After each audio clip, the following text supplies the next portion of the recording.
Good morning, good morning, good morning, and welcome to another episode of On the Couch with Creatives. I say good morning because I'm here in the UK, but good afternoon or good evening if you're anywhere else in the world. I'm Melanie Perry. And I'm Julie Hyde-Mew. And this is On the Couch with Creatives. Fans and followers of our show will know by now that we're part of the Creatives Group, the private networking group for creative professionals everywhere. Together, we help you to create at your best, connect you with like-minded individuals, therefore enabling you to grow your creative business. If that sounds like a good idea to you and you'd like to find out more, please don't hesitate to reach out to either Julie or myself after the show, and we would be delighted to talk to you about your creative business. But this is On the Couch. So, Julie, who do we have on the couch today? Well, on the couch today is Khalid Abdullah, and he's a former actor who is now a life coach or became a life coach. He found the business models unsatisfactory and frustrating in that many people would stop their coaching relationship at the very point when they needed to continue. So he created a model which helps people to continue their journey post-coaching in their own time and at an affordable cost. Well, let's get him on the couch and he can tell us all about it. Hello, Khalid. Lovely to see you. Welcome on the couch with Creatives. Thanks for having me on the couch, Julie. And Melanie. I'm Melanie. We know you personally because we have met you. And you're such an interesting person that we really wanted to get you on the couch, not just because you are a very creative person, but because you also have these life coaching skills that we're interested in as well, because everybody, even creatives, need life coaching at some point in their life. So could we start off with you telling us about how you became an actor when you were a young man? Yes. Well, the story goes like this. I did a part in the school play when I was 18. Just I was leaving school. I had no inclination towards theatre or anything like that. And I had one line in the play, a play called The Physicist. My line was out. And when my cue came, I missed it. And I thought, well, that was good. There's only one performance, so I missed my line. And then afterwards, the biology teacher said to me, you should be an actor. And I thought he was talking nonsense at the time. Fast forward 3 years, I'm sitting in my office in my first job, and as an insurance clerk, I'm thinking, this is nuts. I can't see myself staying in insurance for the rest of my life. What am I going to do? And I suddenly remembered the biology teacher saying, become an actor. And I thought, yes, that's what I should do. It was like manna dropping from heaven, honestly, when that idea dropped into my head. I then spent the next year auditioning, and I got into drama school and I became an actor. So it was like a gift to me, when I was searching for what I should spend my time doing. Well, I find it interesting that you say your first line was one word, ouch, and you missed it. But you became a Shakespearean actor, didn't you? I did, and I was very lucky to meet a great teacher, and that's what every actor needs. If you want to learn the craft of acting, and that's what I was interested in, to learn the craft of acting. So I've been very fortunate, Julie. I met a man called Terry Palmer, who was a director, and we were doing Othello, and he directed me in Othello. At the last performance at drama school, we then, the people in that production, or the core members, then formed our own company. And we spent 2 years doing Shakespearean plays, being directed by this guy, Terry, who was a fantastic mentor and teacher of acting. And he taught people like Glenda Jackson and John Hurt, specifically Shakespeare, not general acting. He taught those to Shakespeare as well. And I got the benefit of working with him as a very young person. So any actor who wants to join the profession, you need to find a good mentor or someone who's going to teach you the craft. Good advice. And besides playing Othello, I assume you took the title role in Othello. Did you Did you play any other title roles? Because, you know, Shakespeare is, you have to learn huge chunks of, you know, of script that isn't obviously conversational modern English. No. And actually, on that point, Terry's method was learn all your lines first, and then you can become creative. So the first time when I worked with him, he walked out after 2 days because he said, "You obviously don't know your lines. I'll come back when you do." I was completely in shock. But yes, I played Orsino in Twelfth Night. I played Oberon in Midsummer Night's Dream. We did our own plays. I played Autolycus in Winter's Tale. We used to tour them around schools and small venues. And in those days, you could get money from schools for that. That's how long ago it was. So, yeah, I learned my craft that way and did a lot of Shakespeare. I even did Richard III. I even played Buckingham and Richard III because we used to cross cast. We were a small group, so we had to play all the different parts. Some of us, yeah. And what made you decide to leave the acting profession? I didn't decide to leave, but what happened was I had a pretty rough year. I've been doing it about a dozen years, and then I had a bit of a rough year. I won't go into all the different details. I've been off on a long tour, and I came back and I decided to have a year off. That's what I decided to do. I needed to have a year off to get my life together in all aspects of it. And I didn't miss the profession. That was strange, wasn't it? But I think I realized that maybe it was time to move on when I didn't miss it, you know? Yeah, because it's tough. Touring is tough. Yeah. And it wasn't very well paid. You know, I mean, I got to the age in the early 30s when I thought, well, actually, I need to earn some money now, you know. And actors, theatre actors, the jobbing non-celebrity theatre actor is not that highly paid, I'm afraid. And especially when you have to have big gaps in between jobs, it became untenable for me, to be honest. I think I realized that subconsciously and got into social housing instead.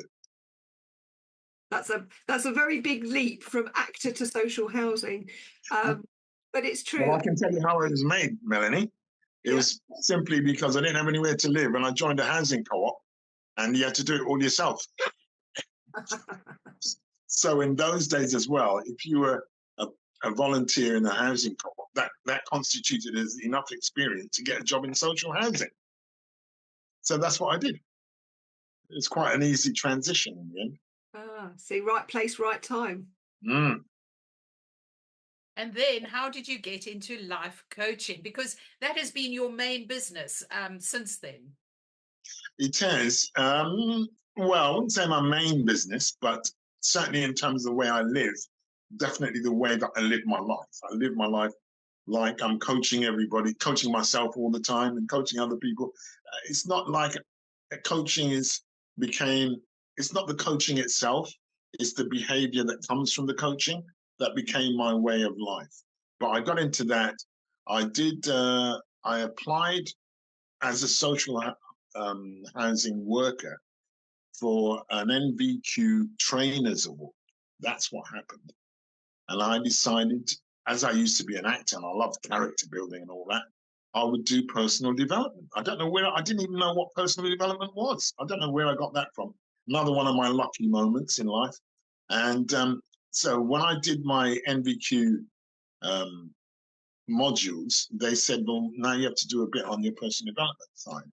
I happened to meet a friend of mine. I went to a birthday party. I met a lady there who invited me to a seminar, which was about men and women.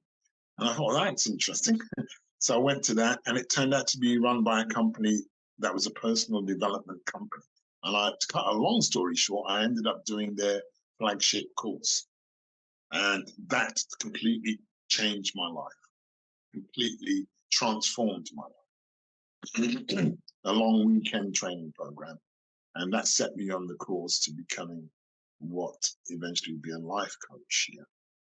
But now in your biography, it says very clearly that you eventually came to the realization that a lot of life coaching models didn't support people after their life coaching sessions?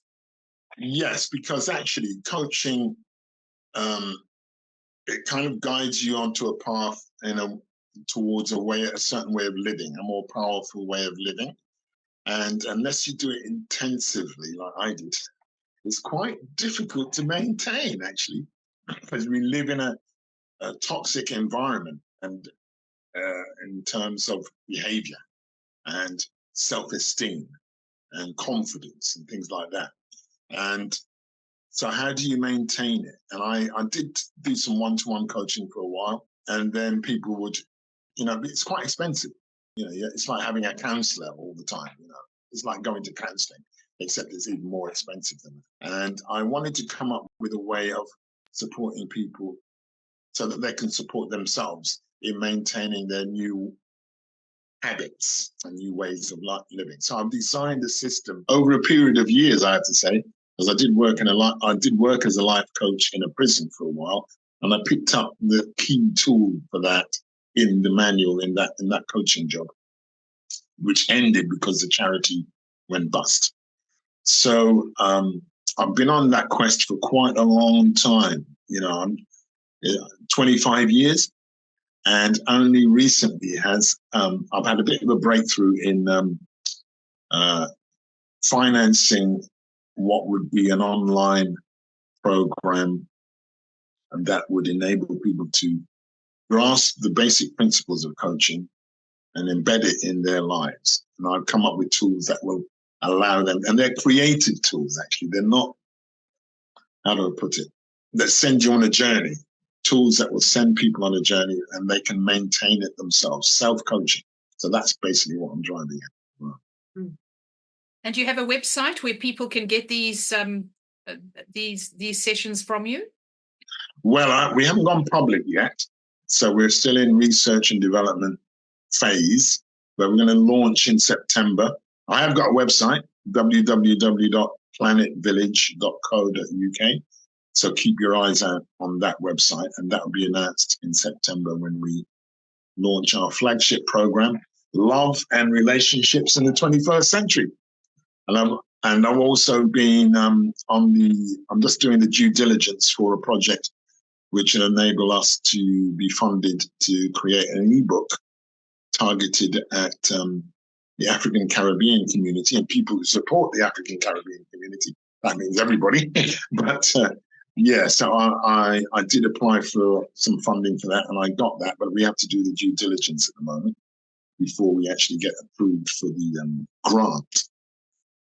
September is our launch, really, and planetvillage.co.uk is where the information will be found. You can sign up for our newsletter. We're going to have a newsletter, and any information about work that we'll be doing will be up there. Super. Now talk a little bit about life coaching. I've had a few sessions with a life coach, and purely because I was interested in finding out what it was about. And of course, you can only, if you have an opportunity to improve your life, then go for it. But I did find what you mentioned, that once I had done the paid sessions, I never heard from him again. Yes. Well, that's it. It's the same relationship you would have with a counselor. You pay for your sessions and that's it. So what I found about it is it kind of, the whole essence of life coaching, the principle of it is the same as sports coaching. So if you were a tennis player, you would have a coach. A professional tennis player has a coach. Why do they have a coach? Because they need that objectivity. They need someone there to say, no, you need to do your backhand better, or your forehand is, et cetera, et cetera. You need to improve this. So a life coach is has the same role in a person's life, except that, of course, in our culture, it hasn't been that popular, has it, in the past, to have outside of religious life, to have a coach in that sense, or a mentor, someone who you can role model. Role model comes to mind as well. But coaching is about getting the best performance, getting the best out of your life, fulfilling your potential as a human being. That's how I see it. And so, yeah, to have someone there all the time would be very expensive. So I found a way to automate that and to use role model. The book is about role modeling, using role models to fulfill the function of getting the best out of your personal life journey. That's interesting. And what do you charge? How many sessions do you give a person? What do you charge? I don't do one-to-one coaching anymore. I don't do one-to-one coaching. I'm currently setting up our love and relationships online course. Will be available from September onwards, so you can book that. And we haven't decided a price, but it's going to be a low entry price. It's going to be something like 80 quid or something for a 6-module course. And that will give you the foundations of self-care, self-love, loving. What I use the word love a lot. I don't mean it in a romantic way. I mean it in a broad way of really loving life, loving being alive. And also there's this huge issue of self-esteem that I came across when I worked in prison. People have very low self-esteem, which brings out negative behaviors. And so loving yourself, what I mean by loving yourself is having a high self-esteem, acknowledging what a great human being you are, because we all are, potentially. And so I'm lost in the conversation now, but the whole idea of the online programs is that people can have access to it and have a holistic treatment of themselves and come away with some tools as well that they can use for the rest of their lives. And I decided I wanted to do it that way. So the emergence of online learning has been fantastic in that respect for coaching. But in our business model, it's truly holistic because we allow our customers to participate in the profit center. And that's a completely different subject. But if you share our online digital projects with your friends and associates, you can earn a commission. And that is new to the coaching industry, I believe. I don't know any other coaches that do that. Well, that's a very good idea because you have that'll motivate the whole ripple effect, won't it? I hope so. And there won't involve a lot of selling. We found a way. I won't divulge what that is. But I mean, I'll say we tell stories. That's a broad term for we tell digital stories digitally, and that's how we spread the product. So you won't have to sell it. People won't have to sell it. They'll just spread the stories, and people can click on a link if they like it, and they can buy or they can not buy. It's up to them. So that's basically the model behind that. And the reason for that, of course, from my company's point of view, I don't have to do. I get my customers. I turn them into salespeople in that sense, but also I enable them to participate. I'm not here to sort of make multi-millions for myself. That's the current model. I like the idea of the community participating in what I have to offer in that way.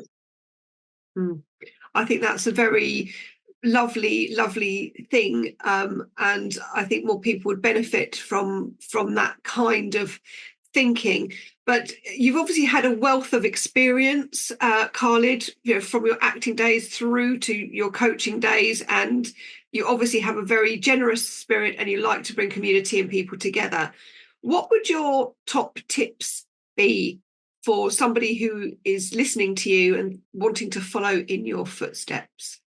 Well, it depends on which craft. I mean, as I said, in acting, find yourself a good mentor or a teacher, someone who knows their stuff and is corroborated by others. And in terms of coaching, go to a good foundational coaching organization. And coaching really is part of emotional intelligence, I would say. So the best emotional intelligence company that I know is the one I went to, and that's Landmark Education. And they used to be called Landmark Education. They're now called Landmark Worldwide. And don't worry, I'm not getting paid by them to say this. I just happened to train there, and they are the best, actually. I haven't seen anyone better. But there are lots of coaching companies who teach you how to be a coach for a fee. A lot of them vary, I find, and how do I put it? I'm glad I never went to any of them. I went to Landmark Education, who gave me a basic learning in emotional intelligence. So the foundation of coaching is emotional intelligence and emotional, which helps you build your emotional resilience. Yeah. And in terms of becoming a coach, setting up your own coaching company, there are many, many options. Again, which are the good ones? I'm just doing one at the moment called Positive Intelligence, which is really good, and it's affordable, more affordable than others that I've come across. But you can also go to places like Mind Valley; they're quite good. And I like what they offer, and I'm a member of I'm one of their members, and I've come across the Coaching Academy, but I've had kind of negative feedback from in that the cost, and they made it an academic subject, which it isn't actually. It is not an academic subject. No, I think coaching, you have to have understanding, you have to have empathy. It's a very human, soft. So it's one of the softer skills, isn't it? It's like coaching. Yeah, you do have to have the skill. It is soft skills, but you do need to have those skills. Don't get me wrong. You do need to have those techniques and skills. But I think there's this kind of how do I put it? Monetization of the coaching industry, which is taking place where people are paying like thousands of pounds, 5, 6, 7,000 pounds to become a life coach, which is not necessary. You can go to Landmark Education for hundreds of pounds and get a better grounding, in my view. Yeah. Oh, that's good advice. I see Melanie is grabbing her Values Jam cards. Has she told you about this? She may have done, but I've probably forgotten. Okay, you are going to pick a card, and there is going to be a value on that card, and Melanie is going to ask you some questions about that value. And you need to just blurt out what first comes into your head. So there's no right or wrong answer. And even if you think it sounds ridiculous, you have a creative mind. So we want to know what's going on in that mind of yours. Yeah. Wow. You're one of the very few people on the planet who wants to do that.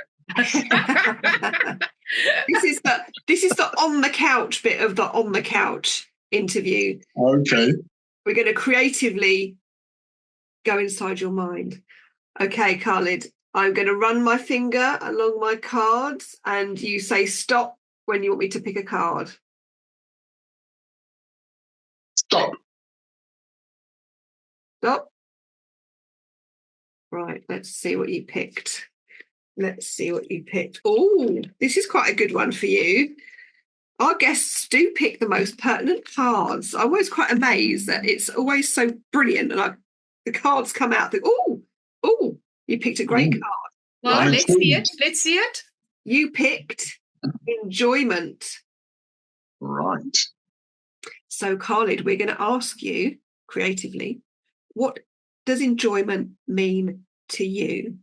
If you can see it, physically see it, what would it look like to you?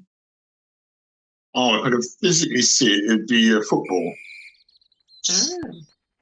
That's one of the images that come to mind. Brilliant. That's what we want. The first thing that comes into your head. What does it feel like? It feels like warm. It feels warm and bubbly. Warm and bubbly. It's funny you should say that, because I was thinking through my head, if Melanie had asked me that question, I would have said bubbly. Yeah. Fizzy went through my head, like fizzy pop. Yeah, interesting, isn't it? If it had a sound, what would it sound like? Oh, that's a good one.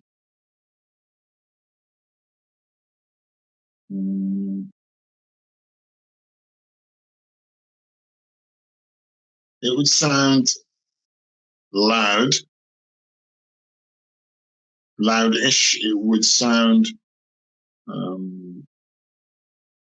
like if you heard a group of voices of people laughing. Yeah, I like that. I like that. If you were at a distance, you could hear a group of people laughing and having a good time. That would be how it would sound. You mean like your neighbours having a barbecue in their garden? That's it. Exactly that. And they're having a fantastic time, and then there is unbridled joy. Unbridled. Yeah. Oh, that's wonderful. I know. Well, on that note, I'd just like to say thank you very much for joining us on the couch. It's been delightful to talk to you. And I think we will talk to you further down the line, especially when you've got this new business up and running. It sounds really interesting. But in the meantime, thank you for your time, Khalid, and it's been wonderful to see you again. Thank you, Julie, and thank you, Melanie, for inviting me to the couch. I've really enjoyed myself. Thank you. Good. We've enjoyed having you. It's been a delight, as always. But that's it. We've run out of time again. So until next time, everybody, thank you for tuning in, and we'll see you.